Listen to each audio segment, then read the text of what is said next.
قرآن مجید میں اللہ رب العزت نے ارشاد فرمایا قد افلح المؤمنون، ایمان والے کامیاب ہو گئے۔ اس حوالے سے میں نے کچھ باتیں آپ کی خدمت میں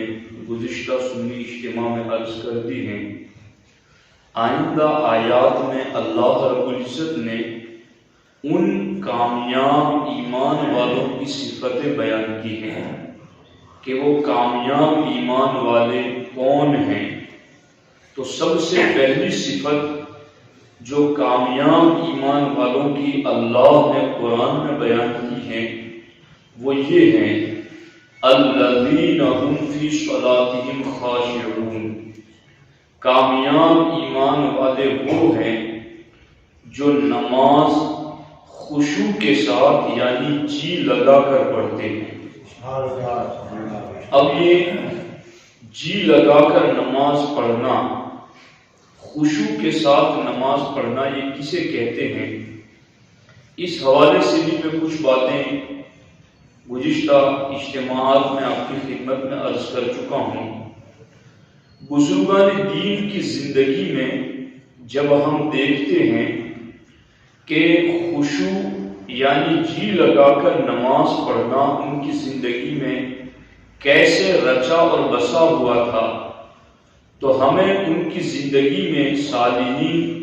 اولیاء اللہ، نیک لوگوں کی زندگی میں یہ باتیں نظر آتی ہیں کہ حالت نماز میں ان پر تیر لگے، حالت نماز میں ان کے جسموں سے خون کا فوارہ جاری ہوا،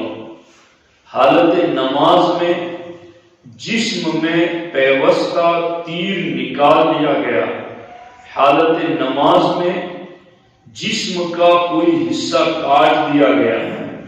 حالت نماز میں شہد کی مکھی ہو یا بچھو ہو وہ 17 مرتبہ ڈنک مارتا رہا، حالت نماز میں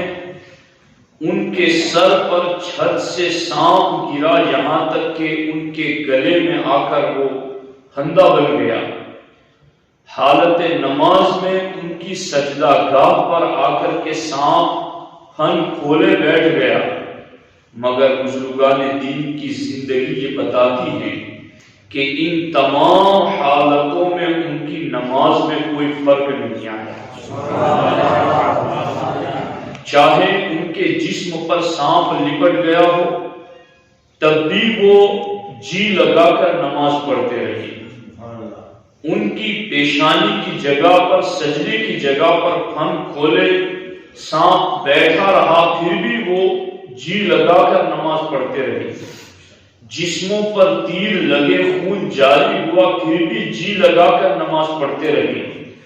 جسم کا حصہ کاٹ دیا گیا پھر بھی جی لگا کر نماز پڑھتے رہے، جسم سے تیر نکال لیا گیا پھر بھی جی لگا کر نماز پڑھتے رہے، گھر کے کسی کونے میں آگ لگ گئی اور پورا علاقہ آوازوں سے گونج اٹھا کہ بچاؤ اس گھر والوں کو، پھر بھی وہ نماز جی لگا کر پڑھتے رہے۔ ایک طرف تو نماز پڑھنے والے صالحین کا یہ کردار ہے اور دوسری طرف نماز پڑھنے والوں کی بعض وہ کیفیتیں بھی ہیں کہ جو نماز پڑھتے ہیں، ارکان ادا کرتے ہیں یعنی اٹھک بیٹھک کرتے ہیں، مگر ان کے بارے میں اللہ کے رسول حضور سید عالم صلی اللہ تعالی علیہ وسلم یوں ارشاد فرماتے ہیں کہ کم من قائم حظه من صلاته الدعو والنصب، یعنی کتنے نماز پڑھنے والے ایسے ہیں جن کو نماز پڑھنے سے سوائے تھکاوٹ اور درد کے کچھ حاصل نہیں ہوتا، اور کچھ نماز پڑھنے والے ایسے ہیں، ہمارے نبی علیہ السلام ارشاد فرماتے ہیں کہ بہت سے رات کو نماز میں قیام کرنے والے ایسے ہیں جن کو رات کا قیام سوائے جاگنے کے اور کچھ حاصل نہیں ہوتا، تو سوائے تھکاوٹ اور درد کے اور سوائے جاگنے کے اور کچھ حاصل نہیں ہوتا،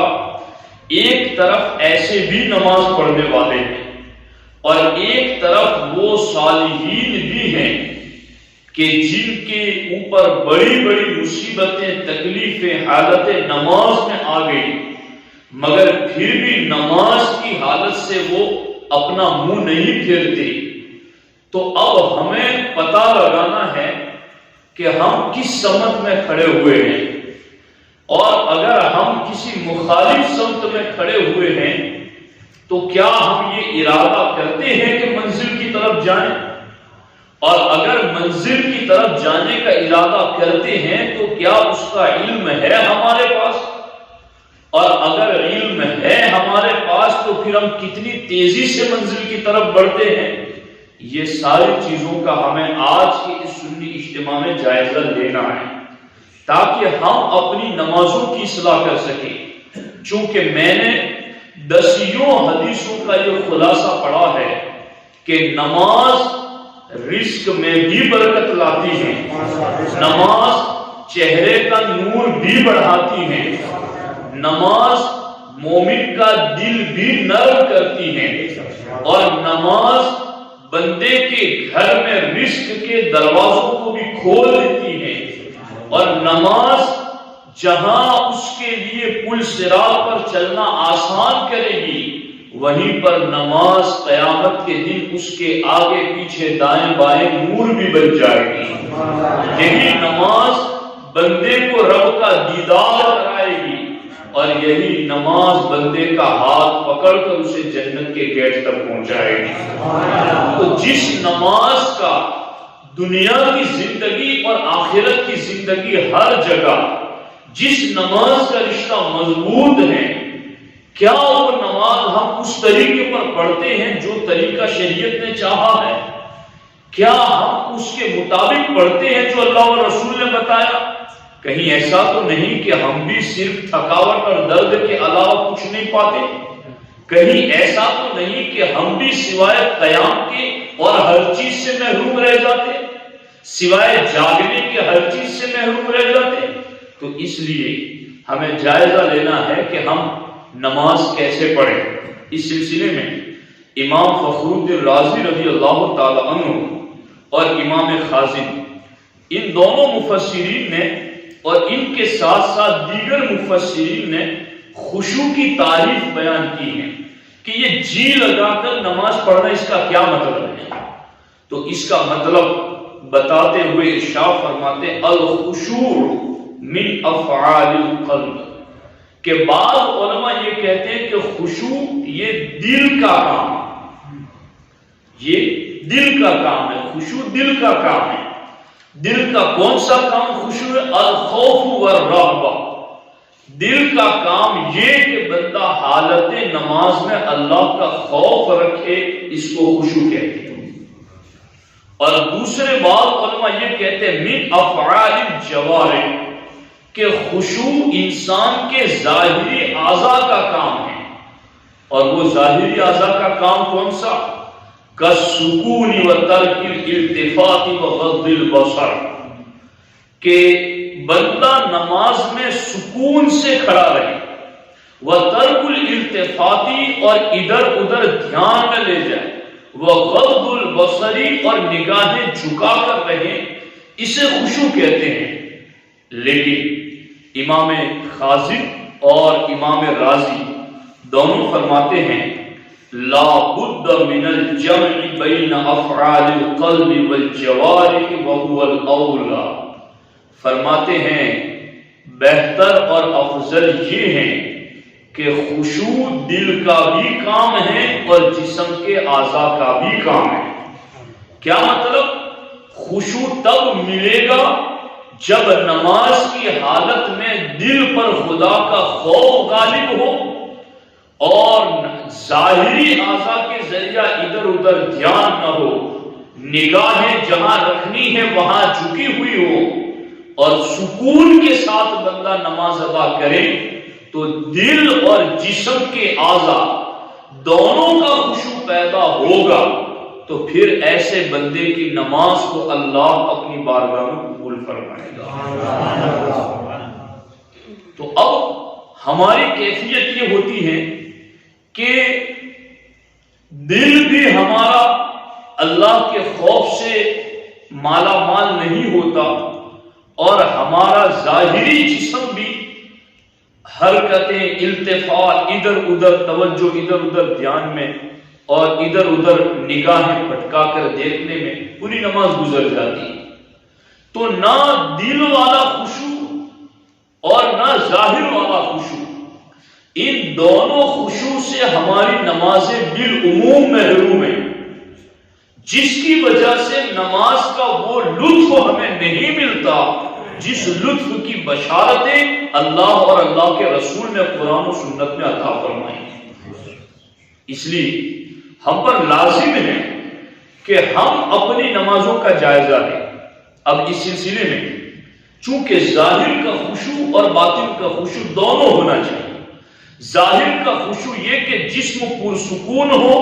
ادھر ادھر دھیان نہ بھٹکے اور نگاہیں جھکی ہوئی، حالت قیام میں سجدے کی جگہ نگاہ، حالت رکوع میں پاؤں کی پشت پر، اور حالت قعدہ میں گود میں، اور حالت سجدہ میں اپنی ناک پر نگاہ۔ تو یہ نگاہ اپنی جگہ پر ہو، دھیان ادھر ادھر نہ ہو، سکون سے ہو اور دل پر خدا کے خوف کا غلبہ ہو، تو ایسی نماز کو خشوع یعنی جی لگا کر پڑھی جانے والی نماز کہا جاتا ہے۔ اب اس سلسلے میں اللہ کے رسول علیہ السلام کا ایک فرمان ہے، اور میں کوشش کرتا ہوں کہ میں نماز کے وقت اس فرمان کو اپنی نگاہ میں رکھوں، اور اس فرمان کو اپنی نگاہ میں رکھنے کی وجہ سے ہمیں خشوع والی کیفیت ملتی ہے۔ وہ فرمان کیا ہے؟ اللہ کے رسول علیہ السلام نے فرمایا، آقا علیہ السلام ایک مقام پر فرماتے ان العبد اذا قام الى الصلاة قائما هو بین یدی الرحمن۔ آقا علیہ السلام فرماتے جب مومن نماز میں کھڑا ہوتا ہے تو وہ رحمان کے سامنے کھڑا ہوتا ہے۔ آپ اندازہ لگائیں، وہ رحمان کے سامنے کھڑا ہوتا ہے، اس کی خاص تجلیات اور اس کی خاص رحمتوں کے سامنے کھڑا ہوتا ہے، اور پھر اللہ اکبر فَإِذَا الْتَفَتَ، پھر جب اللہ کی خاص رحمتوں کے سامنے کھڑا ہوا بندہ التفت، جب ادھر ادھر دھیان لے جاتا ہے، ادھر ادھر دیکھنے لگتا ہے، یقول اللہ تعالی، تو اللہ تعالیٰ فرماتا ہے اِلَىٰ مَن تَلْتَفِتُ، میرے بندے تو کدھر دھیان لے جاتا ہے؟ اِلَىٰ خَيْرٍ مِّنِّي، کیا مجھ سے بھی کوئی بہتر ہے جس کی طرف تو دھیان لے جاتا ہے؟ کیا مجھ سے بھی کوئی افضل ہے جس کی طرف تو دھیان لے جاتا ہے؟ حتیٰ کہ اللہ رب العزت ارشاد فرماتا اقبل یا ابن آدم الیہ، اے مومن تو میری طرف متوجہ ہو جا۔ کیوں؟ اللہ اکبر فانا خیر ممن تلتفت الیہ، میرے بندے تو جس چیز کی طرف بھی دھیان لے جاتا ہے تیرا رب اس سے بہتر ہے۔ تو اب صرف یہ حدیث اگر نظر نہ رکھے کہ ہوا بین یدی الرحمن، کہ وہ رحمان کے سامنے کھڑا ہوا ہے، رب ذوالجلال کی بارگاہ میں کھڑا ہوا ہے، اس کی خاص تجلیات اور اس کی خاص رحمتوں کے سامنے کھڑا ہوا ہے، تو پھر اس کے دل میں کتنا خشوع پیدا ہوگا۔ یہ تو کسی پیر، کسی عالم، کسی استاد یا کسی سیٹھ کے سامنے بھی کھڑا ہوتا ہے تو ادھر ادھر دھیان نہیں کرتا، تو یہ تو احکم الحاکمین کی بارگاہ میں کھڑا ہے، مالک الملک کی بارگاہ میں کھڑا ہے، اور پھر تمہارے ادھر ادھر دھیان لے جانے پر وہ رب تمہیں کہتا ہے اِلَىٰ مَن تَلْتَفِتُ، تو دھیان کدھر لے جا رہا ہے؟ اِلَىٰ خَيْرٍ مِّنِّي، کیا مجھ سے بھی کوئی بہتر ہے جس کی طرف تو دھیان لے جاتا ہے؟ اقبل یا ابن آدم الیہ، اے آدمی میری طرف سراپا متوجہ ہو جا، اس لیے کہ انا خیر ممن تلتفت الیہ، تیرا دھیان جس کی بھی طرف جاتا ہو تیرا رب ہر اس سے بہتر ہے. اس لیے یہ چیز ہے جو ہمیں ادا کرنی چاہیے ایسے نماز. اور پھر یاد رکھو دھیان سے، اگر اس خشوع کے ساتھ ہم نے نماز پڑھی، یعنی ظاہر اور باطن کے خشوع کے ساتھ، اس تصور کے ساتھ کہ ہم رحمان کے در قدس پر کھڑے ہوئے ہیں، اس تصور کے ساتھ اگر 2 رکعت بھی بندہ نماز پڑھ لیتا ہے تو پھر اس 2 رکعت سے ہی اس کے لیے جنت واجب ہو جاتی ہے. پھر وہ 2 رکعتیں ہی اس کے پہلے سارے گناہوں کو معاف کرا دیتی ہیں.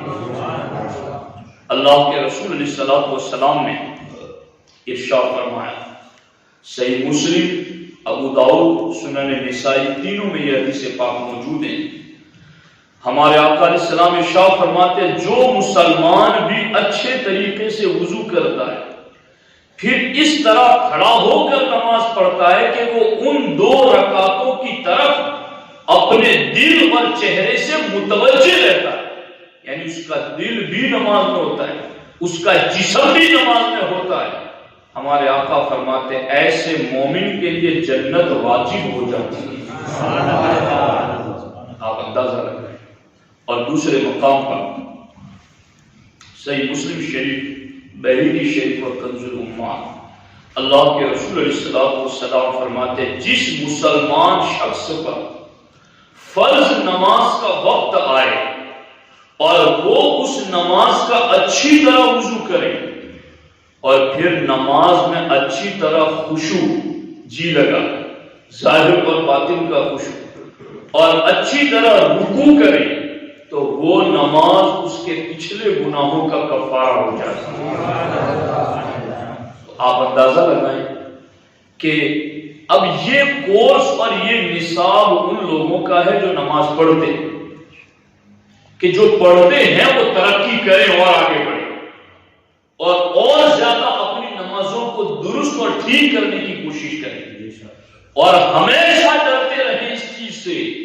کہ کہیں ہماری نمازیں صرف تھکاوٹ والی تو نہیں، صرف درد والی تو نہیں، صرف رات کو جاگنے والی تو نہیں، کہیں باقی انوار و تجلیات سے محروم تو نہیں ہو رہی. ڈرتے تو ہم سب کو رہنا چاہیے، مگر بڑھتے بھی آگے رہنا چاہیے کہ پڑھ رہے ہیں تو پھر وہ کیوں نہ پڑھے جو اللہ اور رسول کو پسند ہے، اور پھر وہ پڑھیں گے تو پھر وہ 2 رکعتیں ہی مومن کو بلند درجوں تک پہنچا دیتی ہے. اس سلسلے میں اللہ کے رسول علیہ السلام نے یہ بھی فرمایا، من لم تنہ صلاته عن الفحشاء والمنکر لم یزدد من اللہ الا بعدا. اللہ کے رسول علیہ السلام کے اس فرمان کا ترجمہ یہ ہے کہ جس شخص کی نماز اس کو بے حیائی اور برائی کے کاموں سے نہیں روکتی، وہ نماز اسے اللہ سے دور کر دیتی. اور دوسرے مقام پر حضور علیہ السلام نے یہ بھی فرمایا، من لم تأمره الصلاة بالمعروف وتنهاه عن المنکر لم یزد من اللہ الا بعدا. کہ جس شخص کی نماز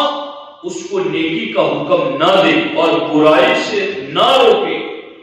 وہ نماز بھی اسے اللہ سے دور کر دیتی. اب یہ نصاب ہے نا نمازیوں کا کہ نماز پڑھ رہے ہیں تو برائی سے رکتے ہیں یا نہیں رکتے، نماز پڑھ رہے ہیں تو بے حیائیوں سے باز آتے ہیں یا نہیں آتے، نماز پڑھ رہے ہیں تو لوگوں کو بھلائی کا حکم دیتے ہیں یا نہیں دیتے، نماز پڑھ رہے ہیں تو لوگوں کو برائی سے روکتے ہیں یا نہیں روکتے. سرکار فرماتے ہیں اگر تمہاری نماز ایسی ہے کہ تم نماز بھی پڑھتے ہو اور بے حیائی بھی کرتے ہو، نماز بھی پڑھتے ہو گناہ بھی کرتے ہو، تم نماز بھی پڑھتے ہو اور بھلائی کا حکم بھی نہیں دیتے، برائی سے روکتے بھی نہیں،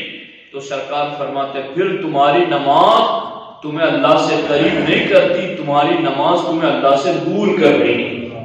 اپنی نمازوں کو چیک کرو. اور اس مقام پر بہت دردناک بات ہے، سورۃ العنکبوت میں یہ آیت مبارکہ اللہ رب العزت نے فرمائی کہ ان الصلاۃ تنہی عن الفحشاء والمنکر، کہ بے شک نماز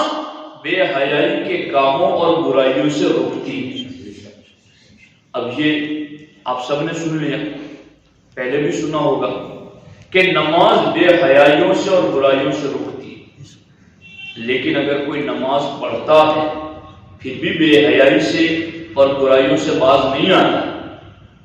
تو دو چیزوں میں سے ایک چیز ہے، یا تو اللہ کا کلام غلط ہو اور یہ ہو نہیں سکتا، اور دوسری چیز کہ تم نے جو پڑھا ہے وہ پھر نمازی نہیں۔ چونکہ رب کا کلام ہے کہ نماز بے حیائی اور برائیوں سے روکتی ہے، تو رب کا کلام تو غلط نہیں ہے۔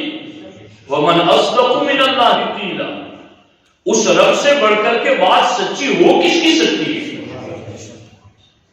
تو اس کا فرمان تو سچا ہے کہ نماز بے حیائی اور برائیوں سے روکتی ہے،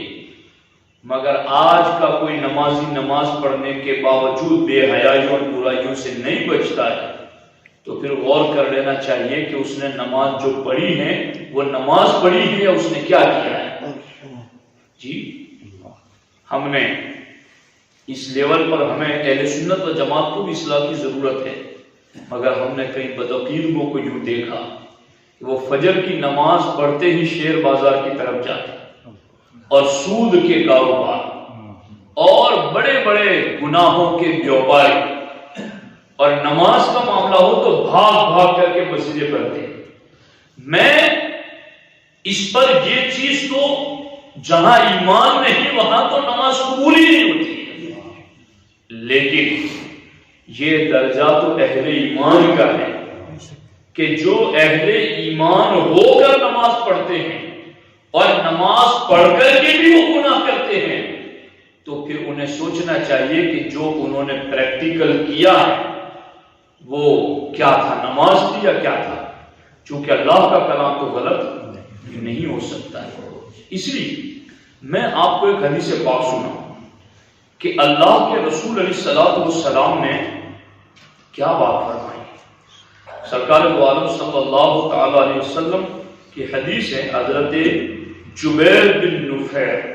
رضی اللہ تعالیٰ عنہ کے واسطے سے حضرت ابو درداء کی روایت ہے کہ حضرت ابو درداء فرماتے ہیں کہ ہم سرکار کی بارگاہ میں تھے اور سرکار نے آسمان کی طرف نظر اٹھائی۔ اب یہ آسمان کی طرف نظر اٹھانا حالت نماز میں منع ہے، اور اس پر سرکار نے فرمایا کہ حالت نماز میں آسمان کی طرف نظر اٹھانے والا کیا ڈرتا نہیں ہے کہ اس کی بینائی اٹھا لی جائے؟ لیکن نماز کے علاوہ اگر وہ آسمان کی طرف ہاتھ اٹھاتا ہے دعا کرتے وقت وغیرہ تو یہ منع نہیں ہے، اس لیے کہ آسمان دعاؤں کا قبلہ ہے۔ اب اللہ کے رسول علیہ السلام نے آسمان کی طرف نظر اٹھائی اور سرکار نے فرمایا یہ وہ وقت ہے کہ جن میں لوگوں سے علم اچک لیا جائے،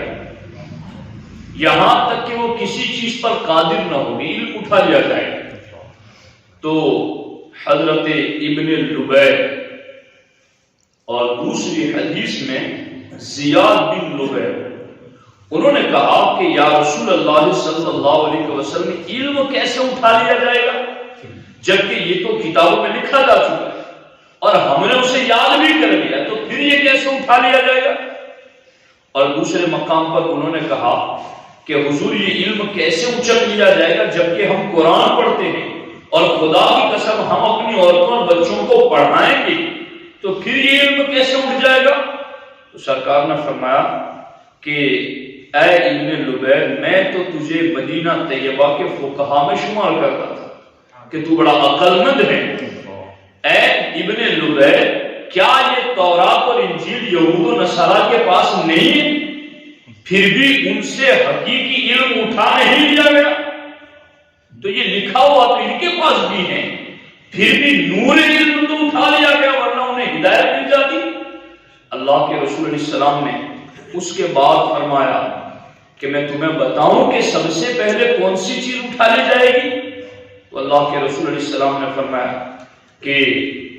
سب سے پہلے جو چیز لوگوں کے دلوں سے اٹھا لی جائے گی وہ خشوع ہے، خشوع ہے، وہ اٹھا لیا جائے گا۔ حتیٰ کہ مسجد میں وہ داخل ہوں گے اور وہاں کسی کو بھی خشوع کرنے والا نہ پاؤ گے۔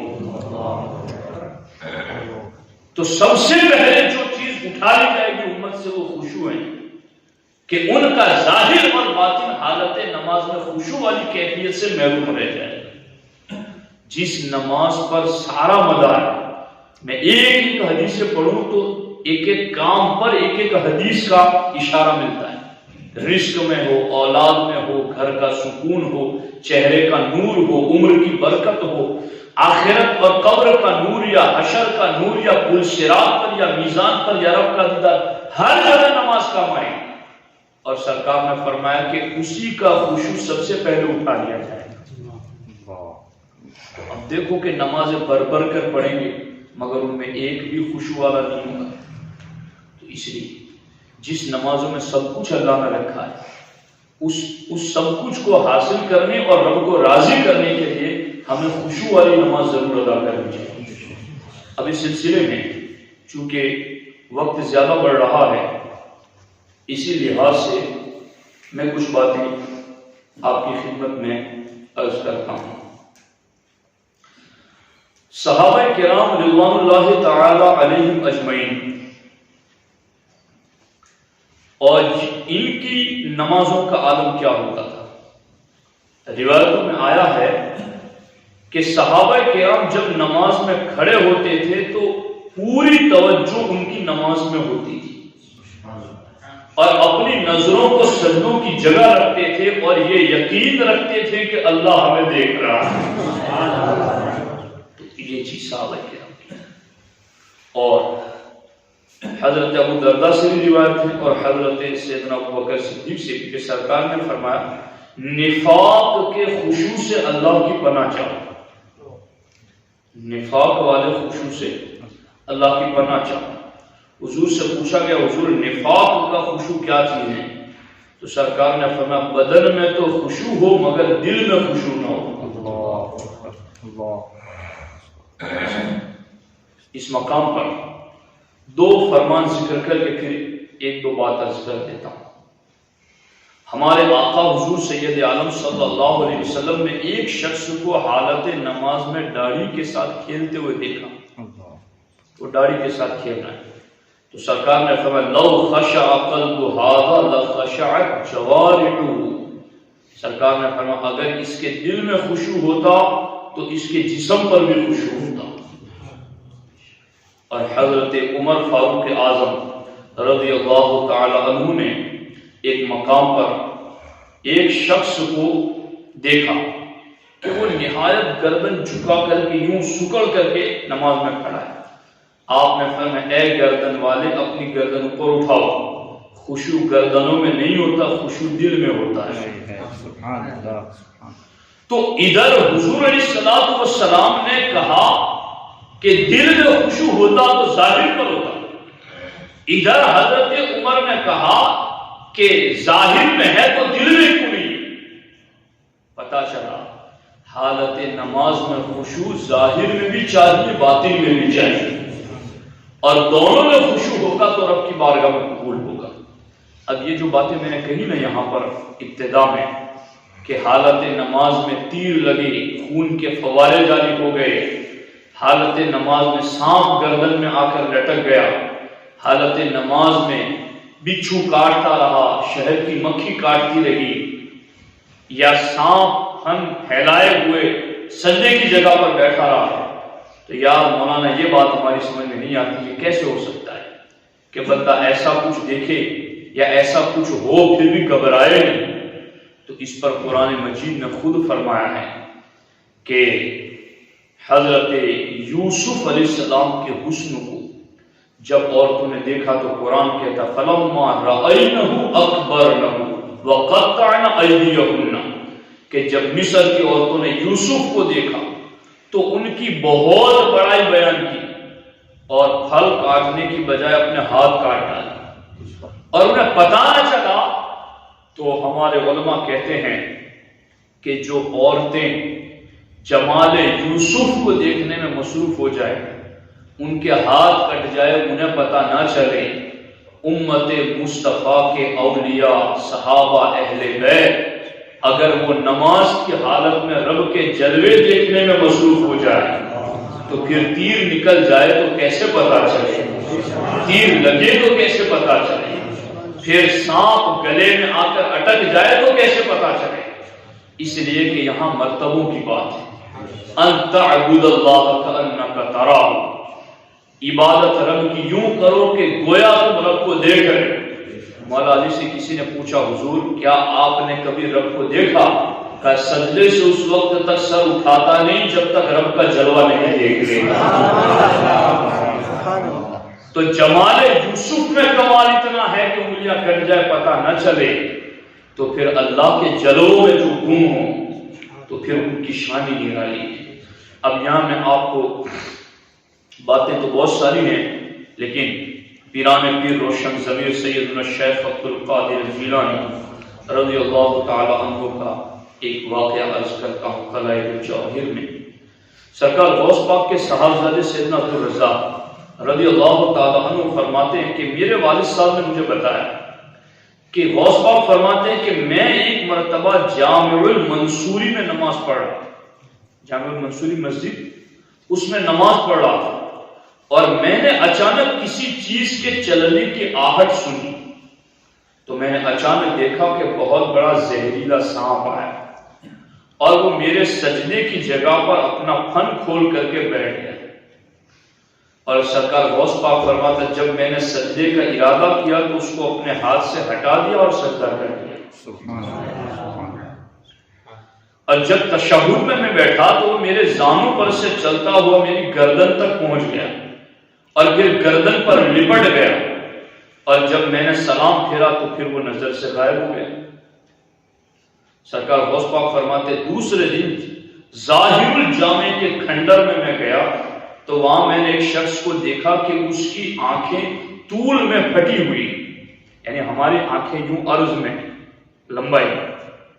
چوڑائی میں، اس کی آنکھیں یوں لمبائی میں اوپر کی سمجھ تھی، سمجھ آ رہی، طول میں اوپر کی طرف اس کی آنکھیں پھٹی ہوئی تھی۔ سرکار غوث پاک فرماتے میں نے جان لیا کہ یہ کوئی جن ہے۔ اس نے جیسے ہی مجھے دیکھا تو مجھے کہا کہ عبد القادر میں ہی وہ زہریلا سانپ ہوں جس کو تم نے کل گزشتہ دیکھا تھا۔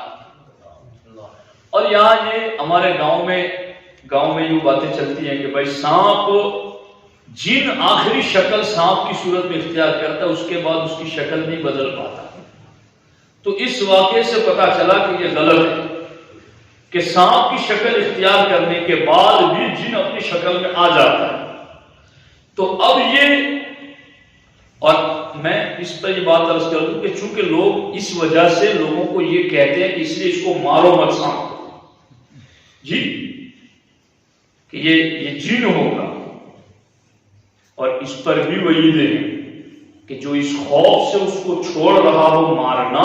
سرکار فرماتے وہ ہم میں سے نہیں۔ اب دیکھو وہ کہہ رہے کہ حضرت کل جو سانپ آپ کے سامنے زہریلا تھا وہ میں ہی تھا۔ اللہ اکبر۔ اب اس نے کہا کہ یا شیخ جس طرح میں نے آپ کو آزمایا ہے اسی طرح میں نے بہت سے اولیاء اللہ کو آزمایا، تو ان میں سے کوئی ایک بھی آپ کی طرح ثابت قدم نہیں رہا۔ بعض وہ تھے کہ جن کا ظاہر اور باطن دونوں بے قرار ہو گئے مجھے دیکھ کر، سانپ دیکھ کر ظاہر اور باطن دونوں بے قرار ہو گئے بعض کے، اور بعض وہ تھے جن کا ظاہر تو ثابت قدم رہا، ڈٹے رہے، مگر ان کے باطن پھر بھی مضطرب ہو گئے۔ لیکن یا شیخ میں نے آپ کو دیکھا کہ میری وجہ سے آپ کی نماز کا نہ ظاہر مضطرب ہوا نہ باطن مضطرب ہوا، ظاہر اور باطن دونوں آپ کا کمال خشوع والا تھا۔ تو ساتھیوں ہمیں کوشش کرنی چاہیے کہ ہم خشوع والی نماز ادا کر سکیں۔ ایک اخیر میں وظیفہ آپ کی خدمت میں عرض کرتا ہوں۔ 27ویں پارے میں سورۃ الواقعہ ہے، چند رکوع ہیں، اور اس سورت کو ہمارے نبی علیہ السلام نے فرمایا کہ یہ سورت مالدار کرنے والی سورت ہے۔ اور اللہ کے رسول علیہ السلام نے فرمایا کہ من قرأ سورۃ الواقعۃ کل لیلۃ لم تصبہ فاقۃ ابدا، کہ جو روزانہ رات کو ایک مرتبہ سورہ واقعہ پڑھ لے گا وہ کبھی محتاج نہیں ہوگا۔ اس لیے ہم سب پر لازم ہے کہ اس تنگی کے دور میں خود بھی سورۃ الواقعہ روزانہ عشاء کی نماز کے بعد ہو سکے تو مسجد میں یا اپنے گھر اچھے طریقے سے تجوید کے ساتھ پڑھیں، اور یا پڑھنا نہیں جانتے تو کسی عالم دین سے پڑھنا سیکھنے کی کوشش کریں۔ ہمارے یہاں روزانہ مغرب کی نماز کے بعد نوری تربیتی سینٹر پر مولانا جابر صاحب تجوید کے ساتھ